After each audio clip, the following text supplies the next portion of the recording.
there have been a lot of predictions about what will happen in the 2023 real estate market. You know, we had a lot of different factors up in the air between interest rates, Fed meetings, market volatility. I mean, we had bank failures, right?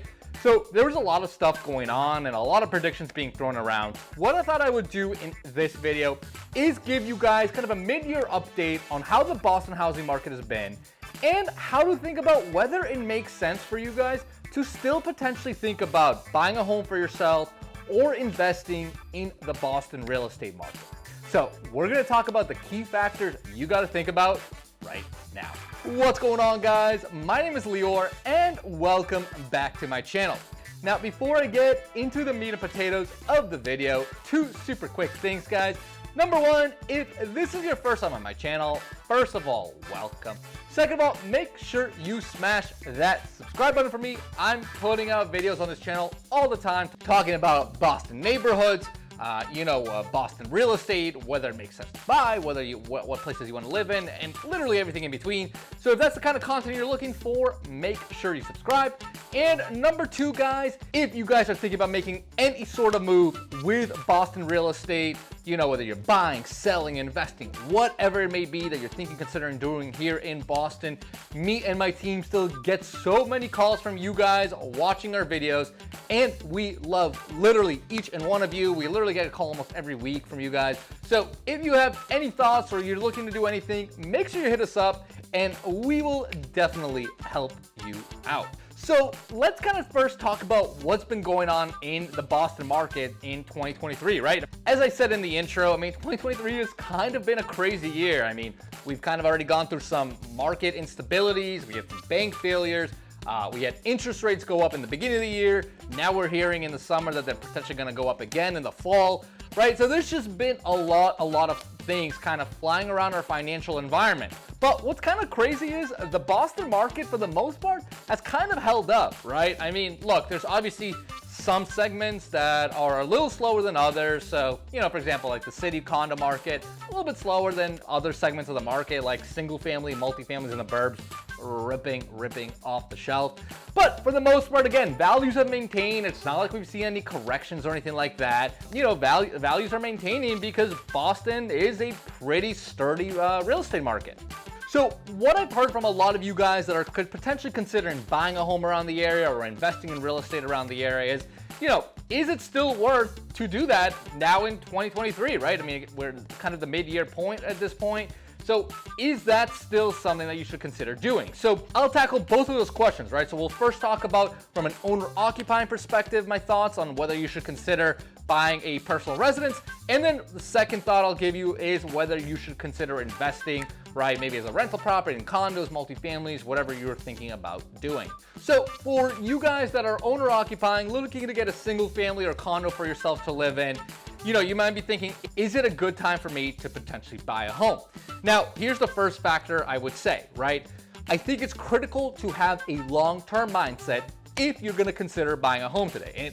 And here's what I mean by that, right? If you're someone that maybe heard some stories, maybe like your buddies or like family have told you, oh, you know, I bought a home and then sold it the next year, made $100 grand, and that's kind of your strategy that you're kind of going into the purchase, I would say be careful, right? I mean, you don't want to approach with that mindset. The market is much trickier and much more volatile than it has ever been. So you can't go in with the idea that you're going to buy something today, sell it next year and make $100 grand, right? Like that's not going to happen. So you got to have a long-term mindset where if you're going to buy something, you're going to own it for at least a handful of years. So that means if you need to leave next year or in 2 years, maybe you have to go rent that single family or condo that you bought as opposed to selling it right away. The other factor to really consider today is, of course, the interest rates, right? I mean, everyone knows that the interest rates are pretty high today, right? I mean, they're as high as we've seen them in years. And honestly, the gap between renting and buying has actually not been bigger in a long time, right? So, you know, if you kind of do the mortgage calculation with today's interest rate, that mortgage is going to be much higher as compared to that, you know, as compared to the rent that you might pay on a similar type of home. So what you want to consider is, first of all, making sure you're financially fit, making sure you kind of have that cushion to support those monthly payments. Now, you might be thinking to yourself, well, Lior, like, my strategy is I'm going to wait for rates to go down, right? Because of exactly what you said. I think the rates are too high. My monthly payments are going to be too high. And I'm going to buy a house next year or in 2 years when the rates go down at the same price. And that's how I'm going to do it. Well, the only counter that I would think about that is, let's say in 6, 12, 18 months, rates do start to finally creep down, which, most people do think within about a year to 2 years, we're gonna have the rates kind of stabilize, probably somewhere around in the 5% rates range. I don't have a crystal ball, but that's just what I hear. If that does happen, then, my prediction of what will happen is I think the market's actually gonna explode, right? I don't think you'll be able to buy the same home at today's pricing as you will in that future period if the rates go down, right? Because think about it, if the rates do go down, everyone's gonna come back into the market, right? I mean, if the rates come back down, everyone's gonna be like, oh my God, rates are a point and a half, 2 points less than what they are today. I gotta go lock in a home, right? So I do think if, when that bubble burst happens and the rates start creeping down, I do think we're gonna have a ton of activity around the city, especially in a market like Boston, again, that's always desirable, always in demand, always has a lot of people looking. We have an inventory shortage, we have a housing shortage.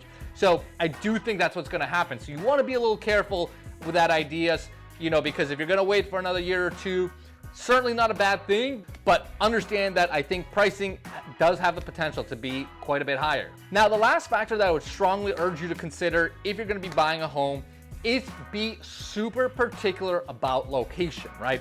And with location, I don't necessarily mean only city or even only neighborhood, but you wanna get pretty micro in terms of street, house, right? And really buy the best possible location of a house, right? And here's why I'm saying that, right? Because, in years past when homes went on the market, because the markets were just so hot, literally everything was just selling, right? I mean, people were buying whatever, boom, because that, rates were low and people wanted to buy.